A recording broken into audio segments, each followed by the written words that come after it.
Well, 3 DC movies came out this year. This one's the third.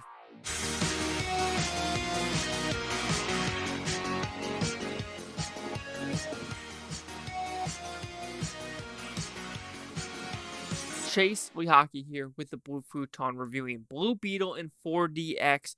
So what's this movie about? Pretty simple premise. Have you seen the trailer? Then you know the premise. He gets the burger box, the Beetle attaches to him, and he now could do whatever things his heart and mind desires because him and this computer, or if you want to call it Beetle, are meshed together. So, do you like this film? Let's talk about the 4D first. I thought it was kind of the weakest 4DX. Like, I saw Meg. Meg felt a lot more just into the action. Mission Impossible, more into the action. Blue Beetle, there were some things in the movie like, oh, that's pretty cool. But when the movements did happen, it just felt like it didn't connect with what was happening on screen.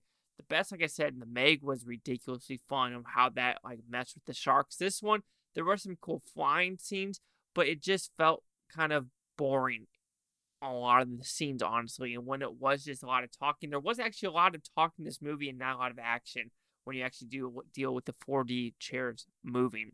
So, I feel like from my intro, to me, it's the weakest of the DC movies that has come out this year. To me, it had no emotional impact.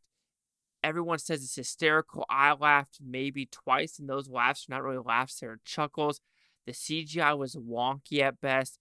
The whole just storytelling was boring, cookie cutter by the books. People are saying, oh, the family dynamic. I thought the sister was annoying as shit. The main character, Xolo, I'm not going to know how to pronounce his name. He was easily the best part of the movie. George Lopez, to me, was very overacting, especially there's one scene where his truck Taco comes back and he like collapses, like really overacts on some scenes. Yeah, some of the stuff he says is kind of fun, but then also, how does he know how to drive this Blue Beetle ship absolutely perfect? Like, oh, I must click everything here, boom, boom, boom. Like, everything is so perfectly cookie cutter for this family that it just works out so well. And it takes a lot of stuff. I know Guardians of the Galaxy 3 just came out, but there's a lot of similarities with trying to be emotional with people dying and, going to heaven scenes. Rocket Raccoon and the Otter did it a million times better, James Gunn, because he probably wrote and directed as well. And then there's this also scene where, like, fingers touching, which is the same exact thing that happens in Guardians of the Galaxy 3. So I'm like, what?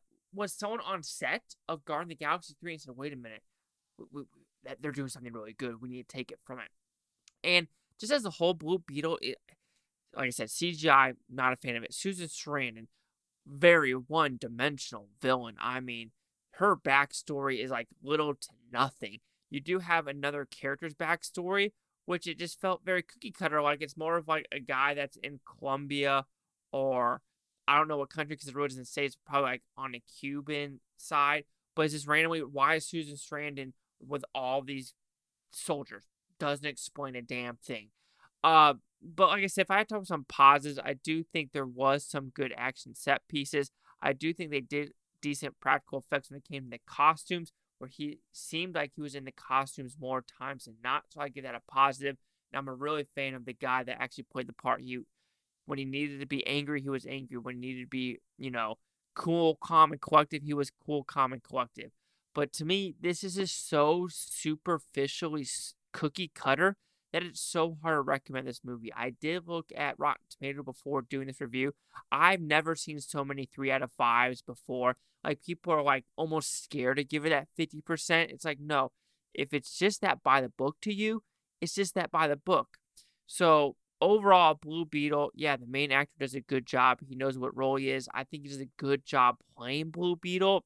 Other than that, CGI wonky at best. I mean, some things at the end, I was just like, what?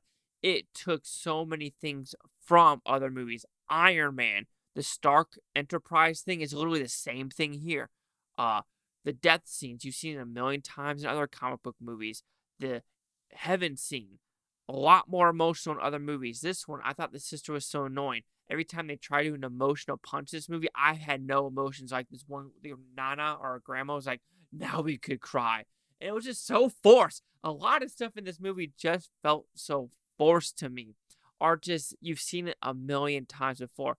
There's a couple other things that I got to think about, which might have a pause real quick of what really... Oh, another thing. when he first got the beetle onto him, his eyes turned yellow, goo was coming out of it. You're just like, oh shit, this is pretty intense and crazy and effed up. But the music in the background doesn't match this F numbers. Like, he is in pain, but it's like happy-go-lucky music that he's transforming, and you're just like, no, that doesn't work at all. But then that's my question. So every time he does transform, does it just now his eyes don't turn yellow and messed up and goo doesn't happen? It was just a one-time done thing. It just felt very safe. I don't know anything about the Blue Beetle in the comic, but if they would have made it a little bit more like painful every time, like he's like, ugh, like transforming isn't fun, because the whole premise is like there's something connected to his spine and is like gaining his bloodstream and gaining his brain. It shouldn't be simple like, oh, and cheese and cheese and cheese, and it just, oh, another thing, just weird stuff like the fire department is there trying to put out a fire. Protocol is a family can't really be next to the fire. Like, oh yes, there's also one more thing. The main villain, when he finally transforms into the suit he's supposed to be.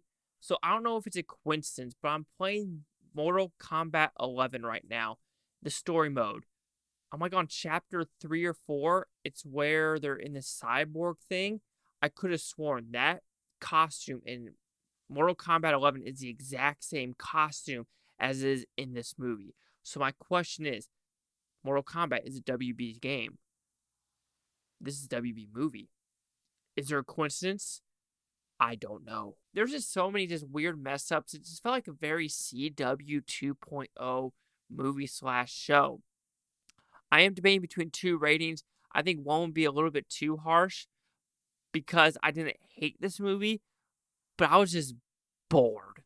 So Blue Beetle will receive a 2 out of 5 with Futon, which equals at 40%. So see the critics' user scores gave this one. So you have critics say 79% with 122 of them. No no audience score yet. Here's critic consensus.